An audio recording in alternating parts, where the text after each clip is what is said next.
माई self Mrs Namrata Srivastava, government KH college अभन। हम इससे पहले हमारे लास्ट लेक्चर्स में रिंग थ्योरी के बारे में काफ़ी कुछ पढ़ चुके हैं। In this lecture we will study about greatest common divisor of two functions. दो फंक्शंस के लिए ग्रेटेस्ट कॉमन डिवाइजर निकालना हम BSc फर्स्ट ईयर में भी पढ़ चुके हैं। होता क्या है ग्रेटेस्ट कॉमन डिवाइजर? महत्तम समापवर्तक। दो फलनों के लिए महत्तम समापवर्तक वही डेफिनेशन लेके आएगा जो आप इससे पहले छोटे क्लासेस में भी महत्तम समापवर्तक पढ़ चुके हैं। होता क्या है, किन्हीं भी डिजिट्स के जितने भी गुणनखंड होते थे, वैल्यूज जो भी हमारे पास डिजिट्स होती थी, जो नंबर्स होते थे, उनके जितने भी गुणनखंड होते थे, उन गुणनखंडों में जो कॉमन गुणनखंड होते थे उनको हम लेते थे और उनका मल्टीप्लिकेशन करके हम ग्रेट महत्तम समापवर्तक ज्ञात करते थे। यहाँ सेम हम फंक्शंस के लिए पढ़ते हैं जो हमने BSc फर्स्ट ईयर में भी पढ़ा है। काफ़ी एग्जाम्पल्स उसके हम पढ़ चुके हैं। कुछ स्पेसिफिक एग्जाम्पल्स हैं जिनमें से एक मैं आज ले रही हूँ, जिसमें मॉड्यूलो के लिए हमको मॉड्यूलो 5 के लिए महत्तम समापवर्तक ज्ञात करना है। सिंपल ग्रेटेस्ट कॉमन डिवाइजर हम पहले भी पढ़ चुके हैं, इसमें हम मॉड्यूलो 5 के लिए हमारे पास एग्जाम्पल है, हमारे पास क्वेश्चन ये है। This is the question, x⁵ plus 3x³ plus x² plus 2x plus 2. This is fx and gx is x⁴ plus 3x³ plus 3x² plus x plus 2. महत्तम समापवर्तक ज्ञात करना अगर हम विभाजन विधि द्वारा ज्ञात कर रहे हैं, हमको अच्छी तरह से पता है कि एक अधिकतम घात वाला पद या बड़ा पद ही छोटे पद से विभाजित होता है। फलन के लिए भी वैसे ही है, जिस फलन की घात अधिकतम होगी वो फलन छोटी घात के फलन से विभाजित होगा। और यदि बराबर है तो हम किसी को भी fx किसी को भी gx ले सकते हैं। यहाँ घात 5 वाला जो पद है उसको हम घात 4 वाले पद से विभाजित करेंगे और जो श्रृंखला चलेगी वो इस प्रकार चलेगी। ध्यान दीजिए, मॉड्यूलो 5 स्पेसिफिक कंडीशन है इसमें, बाकी शर्तें वही हैं। x⁵ plus x⁵ x⁴ हम क्या मल्टीप्लाई करें कि हमको x⁵ प्राप्त हो? हम अच्छी तरह से सिंपल समझाते हैं कि यहाँ पे हम क्या मल्टीप्लाई करेंगे, x। तो क्वेश्चन में स्टार्टिंग x आएगा, x आएगा, आप गुना करते जाइए उसमें, तो कितना मिलता है x⁵ plus 3x⁴ plus multiply करते जाइए 3x³ plus x² plus 2x। हमेशा जो फलन होते हैं उनमें x की समान घातों के बीच में ही योग या अंतर हो सकता है। ये हम पहले की कक्षाओं में पढ़ चुके हैं। x⁵ से प्लस था तो मैंने माइनस, चूंकि हम घटा रहे हैं तो ये सब्ट्रैक्ट हो जाएगा। यहाँ ध्यान दीजिए 3x³ है, क्या 3x³ का दूसरा कोई पद है हमारे पास? हमको दिख रहा है ये है 3x³, ये प्लस में ये माइनस में, पर इसका क्या -3x⁴ x⁴ का कोई पद ऊपर नहीं है तो -3x⁴ नीचे आना चाहिए था यदि सिंपल डिवीजन होता तो। पर यहाँ पे मॉड्यूलो 5 है तो जैसा कि हम पहले भी पढ़ चुके हैं, मॉड्यूलो 5 होने के कारण -3 कभी नहीं लिखा जाएगा। -3 को हम 5 से बैलेंस करके लिखेंगे, तो 5 से जैसे ही बैलेंस करेंगे तो कितना आ जाएगा 2x⁴। उसके बाद x³ के दो पद है, -3x³ और +3x³ कट जाएंगे, x² और -x² ये भी कट जाएंगे, 2x और -2x ये भी कट जाएंगे। बचेगा क्या? ऊपर का +2, ये एज इट इज यहाँ पे उतरेगा और क्या मिलेगा हमको +2। 2x⁴ +2। 2x⁴ प्राप्त करने के लिए हम x⁴ में किसका गुणा करेंगे कि हमको 2x⁴ प्राप्त हो? तो सीधी सी बात है, हम +2 का गुणा करेंगे, तो यहाँ पे मैं लिखूंगी +2।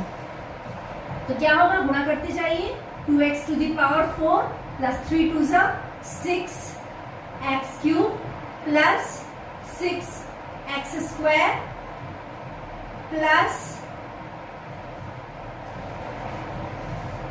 6x² plus 2x plus 4 plus 2x plus 4 minus minus minus minus minus 2x to the power 4 और minus 2x to the power 4 cut, minus 6x cube हमको पता है, फिर से बैलेंस करेंगे, माइनस 6 के कारण 6 जो कि संख्या 5 से ऊपर है तो हम इसको 10 से बैलेंस करेंगे तो हमको कितना मिलेगा 4x क्यूब। यहाँ भी सेम 4x स्क्वायर, यहाँ पे भी माइनस 2x है तो 5 से बैलेंस होगा तो कितना आ जाएगा 3x और 2 माइनस 4 माइनस 2 फिर से तो कितना आ जाएगा +3। ये कितना है पावर x क्यूब और यहाँ पे पावर कितना है x टू द पावर 4। सीधी सी बात है, ये इसको विभाजित नहीं कर सकता। ये हमारा यहाँ पर रिमाइंडर आ गया। इस रिमाइंडर से चूंकि हम जीसीडी ज्ञात कर रहे हैं, इसका नियम हमको पहले भी पता है कि इस रिमाइंडर से अब हम किसे विभाजित करेंगे। तो यहाँ पे कितना है 4x क्यूब। 4x क्यूब से x टू द पावर 4 को विभाजित करने के लिए हमको मॉड्यूलो 5 की शर्त लगानी पड़ेगी। मतलब 4 में क्या गुणा करें कि हमको 1 मिले। तो जब मॉड्यूलो की शर्त लगती है तो हम 4 में क्या गुणा करें कि हमको 1 मिले। तो 4 एकम 4, 4 टू ज़ा 8, 4 टू ज़ा 8, 4 वन ज़ा 4 एज इट इज लिखा जाएगा। 4 टू ज़ा 8, मॉड्यूलो 5 की शर्त में 3 होगा। 4 थ्री ज़ा 12, मॉड्यूलो 5 की शर्त में 10 और 12 में कितना डिफरेंस है 2, इसीलिए 2 आएगा। और 4 4 ज़ा 16, तो मॉड्यूलो 5 की शर्त में 4 4 ज़ा 16 मीन्स 1, 15 से 1 ज्यादा। तो यहाँ पे 1 लाने के लिए मुझे क्या लिखना पड़ेगा 4 और x क्यूब है तो कितना चाहिए x। तो ये कितना हो जाएगा x to the power 4 plus 4x cube into 4x, it is x to the power 4, 4x square into 4x, 4 चौक 16 और x का क्यूब मीन्स वही चीज plus x cube plus then 3x into 4x, 3 4 ज़ा 12 और मॉड्यूलो 5 की शर्त में इट इज 2x और 3 4 ज़ा 12, मॉड्यूलो 5 की शर्त में इट इज 2। सी x मीन्स यहाँ पे हो जाएगा 2x स्क्वायर प्लस 2x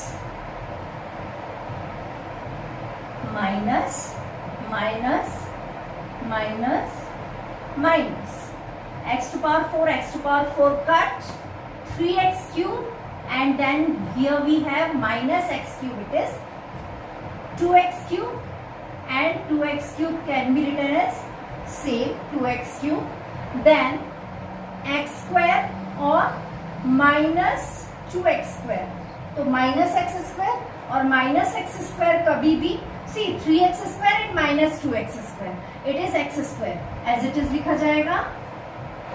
ठीक है, अब ये हो गया बैलेंस होने के बाद। अब इसके बाद आपको इसके लिए 2x क्यूब है यहाँ पे और यहाँ पे आपके पास 4x क्यूब है, तो आप 2 किस में पाएंगे इससे पहले मैं जस्ट बता चुकी हूँ।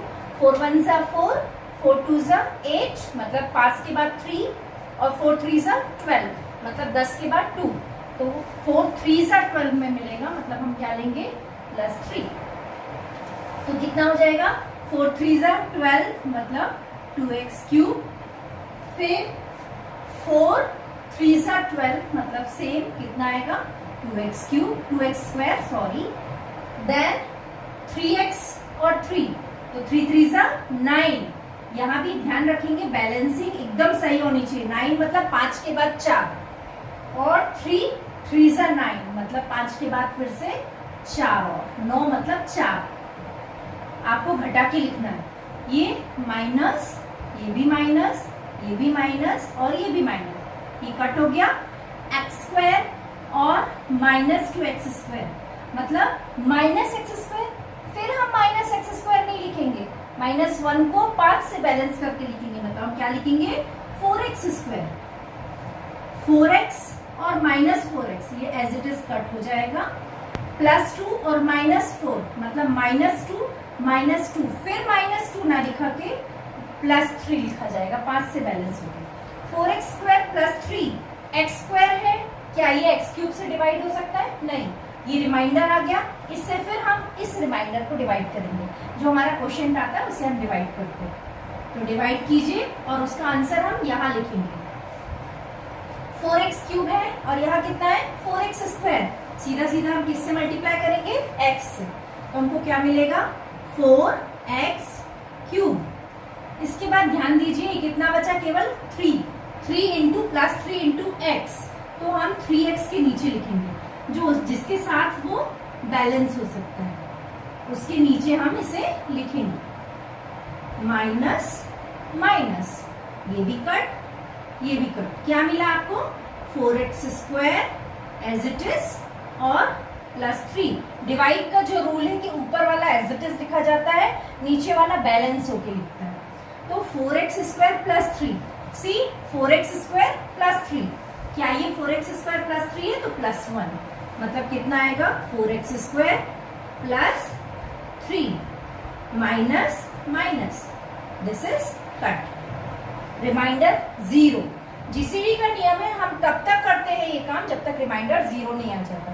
अब इसे हम भाज्य बराबर भाजक गुणित भागफल धन शेषफल विधि द्वारा लिखेंगे। कट। तो अब हम उसे विभाजन फलन विधि द्वारा किस प्रकार लिखेंगे, ध्यान दीजिए। fx बराबर भाज्य बराबर भाजक गुणित भागफल धन शेषफल। तो आपका भाज्य बराबर भाजक गुणित भागफल धन शेषफल, इसको हमने लिखा क्योंकि ये क्या था आपका gx into this plus this. ये आपका इक्वेशन नंबर 1 हो गया। But gx is equal to what, gx भी अपने आप में एक जगह भाज्य है। भाज्य बराबर भाजक गुणित भागफल धन शेषफल, वही चीज लिखी है मैंने। भाज्य बराबर gx बराबर भाजक गुणित भागफल धन शेषफल, इक्वेशन नंबर 2। इसको थोड़ा और अच्छे से लिखिए तो इसमें क्या आ जाएगा, वो जो शेषफल था वो इधर आ गया। शेषफल बराबर ये आपने पक्षांतर करके लिखा, ये इक्वेशन नंबर 2 बन गया। इक्वेशन नंबर 1 और 2 से आप ध्यान दीजिए, इसको बैलेंस कीजिए। तो इसको बैलेंस करने से आपको क्या आएगा, तो fx जो आपका gcd है वो gcd कितना आ रहा है 4x क्यूब, क्योंकि दोनों में कॉमन है 4x क्यूब प्लस 3 इसके equal to what is this total function balanced, this is equal to this minus fx into this function plus gx into this function. These two are functions. We can write it as fx into sx plus gx into tx. These all are functions of x. This gcd is equal to gcd is 4x cube plus 3 and we can write it as this.